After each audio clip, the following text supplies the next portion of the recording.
Last 5 సంవత్సరాలు ఇందాక సభ్యులు మన వాసు గారు మాట్లాడినప్పుడు కనీసం గాంజా మీద కానీ గాంజా బ్యాచ్ గురించి కానీ బ్లేడ్ బ్యాచ్ గురించి కానీ దౌర్భాగ్యం ఏంటంటే ఒక సీఎం స్థాయిలో ఉన్న వ్యక్తి ఏ రోజు కూడా ఒక రివ్యూ తీసుకోకపోవడం, ఒక ఇన్ఫర్మేషన్ కనీసం తెప్పించుకోకపోవడం అధ్యక్ష.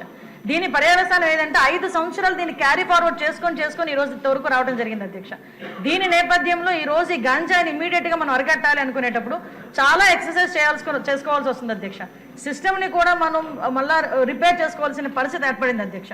ఇంతకు ముందు గాంజాకి సంబంధించి పైనుంచి ఏజెన్సీ నుంచి కిందకు వచ్చే సిచ్యువేషన్ లో ఎన్ని చెక్ పోస్టులు ఉన్నాయని నేను వైజాగ్ సిపి గారిని ఒకసారి నేను హోమ్ మినిస్టర్ అయిన వెంటనే మాట్లాడితే కేవలం 2 సీసీ కెమెరాలు ఉన్నాయి, చెక్ పోస్టులు ఉన్నాయి, దాని దగ్గర 2 సీసీ కెమెరాలు ఉన్నాయని చెప్పారు అధ్యక్ష. అంటే చెక్ పోస్టులు కూడా పెట్టుకోలేని పరిస్థితులు అయిపోయింది. ఈ రోజు మళ్ళా తిరిగి గాంజా నిర్మూలనకి పర్టికులర్ గా ఎక్కడెక్కడైతే ఏరియాస్ నుంచి అయితే మనకి ట్రాన్స్పోర్ట్ జరుగుతుందో ఆ ట్రాన్స్పోర్ట్ అన్ని ఏరియాలలోని కూడా చెక్ పోస్టులు ఏర్పాటు చేసుకున్నాం. చెక్ పోస్టుల దగ్గర సీసీ కెమెరాస్ ఏర్పాటు చేసుకున్నాం అధ్యక్ష. ఏ గాంజా తీసుకునే వ్యక్తి కూడా ఎక్కడ కూడా తప్పించుకోకూడదనే ఉద్దేశంతోనే సర్వేలెన్స్ కింద సీసీ కెమెరాలు ఆల్రెడీ ఫిక్స్ చేస్తున్నాం అధ్యక్ష.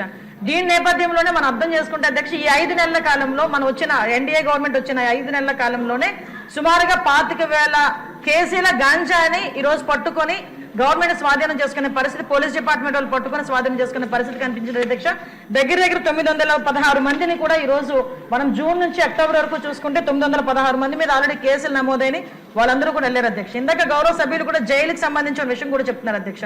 ఇంతకు ముందు ఏం జరిగిందన్న దాని గురించి ఈ రోజు నేను చెప్పక్కర్లేదు, మీరు చెప్పక్కర్లేదు, ప్రపంచం అంతా కూడా తెలుసు.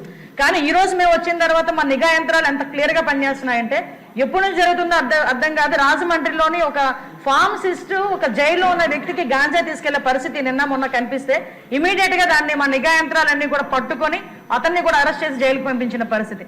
మీరు అన్నట్టుగానే ఎక్కువ ఏజెన్సీ ఏరియాలోని చిన్న పిల్లలు దీనికి ఎడిక్ట్ అయిపోయే పరిస్థితి కనిపిస్తుంది అధ్యక్ష.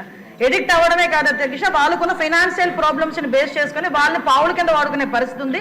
కాబట్టి గాంజా బ్యాచ్ల్లోని గాంజాలు సరఫరా చేసేవారు కానీ గాంజా తీసుకునే వాళ్ళకి కూడా అధ్యక్ష ఈ రోజు ఏదో తీసుకొచ్చాము, జైల్లో పెట్టేసాము, వాళ్ళకి రిమాండ్ తీసేసాము, తర్వాత బెయిల్ బయటకు వచ్చి వాళ్ళు అలా చేసే కన్నా వీళ్ళు చేసిన వెంటనే వీళ్ళ మీద పీడియాక్ట్ పెట్టడమే కాదు అధ్యక్ష, వీళ్ళ ఆస్తులు కూడా జప్తు చేయడానికి వీలైతే వాళ్ళకి ఆస్తి ఏమీ లేకపోతే వాళ్ళ దగ్గర ఉన్న ఆధార్ కార్డులు కానీ వాళ్ళ దగ్గర ఉన్న రేషన్ కార్డ్స్ కానీ అలాంటివి కూడా సీజ్ చేసే పరిస్థితి కూడా రప్పించాలి అని గౌరవ ముఖ్యమంత్రి గారు కూడా మాకు ఆదేశాలు ఇవ్వడం జరిగింది అధ్యక్ష. దాని మీద కూడా ముందుకెళ్తున్నాం.